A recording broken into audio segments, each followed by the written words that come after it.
Hey guys, so we have been talking about argument since the beginning of this class. We started with our argument crash course where you learned the elements of argument and you've practiced with those elements a lot of times. You feel, I hope, at this point pretty comfortable with them.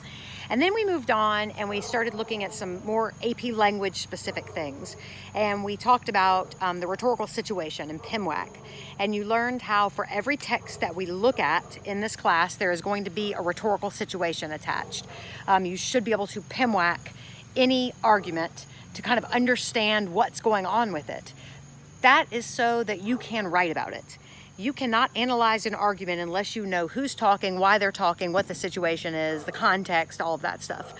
And we also talked about the rhetorical appeals, pathos, logos, and ethos. And those are the most basic elements of argument. When we start talking about elements of argument, I want you to think of them like moves, okay?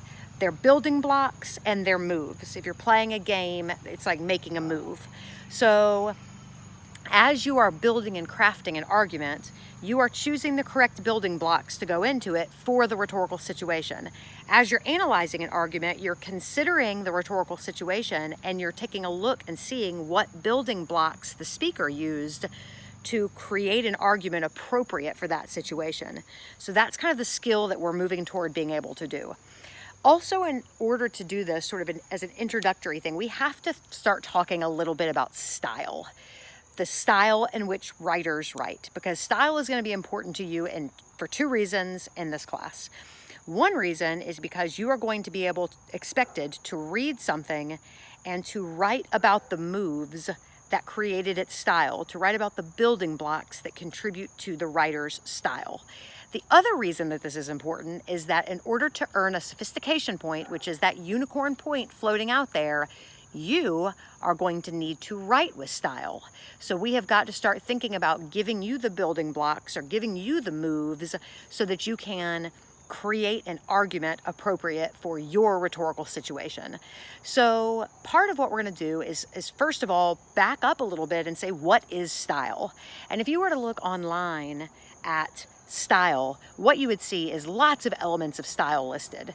We can't cover all of them, so we're going to cover 4 main elements of style. And those 4 elements of style are, starting with the smallest and moving to the largest, diction, which is word choice, syntax, which is sentence structure, figurative language, which you know what that is. That's all the pretty stuff you use, similes, metaphors, that kind of stuff to make your writing pretty. And then last, tone.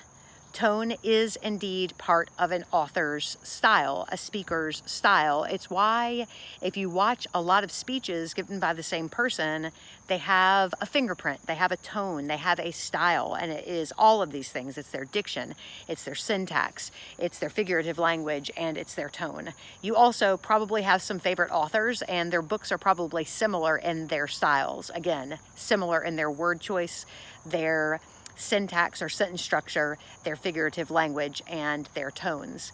So that's what we're going to be covering over the next little bit as we continue. Really, this is all our Unit 1 introduction to AP. Just very, very basic before we move on to looking more in depth at one particular skill. So that is where we're going to start today, and you're going to be working with diction, which is one of my favorite ones to look at, is sort of a diction introduction. So good luck with it, and as always, if you have any questions, feel free to email me, and I will get back to you as soon as I possibly can. Thanks, guys.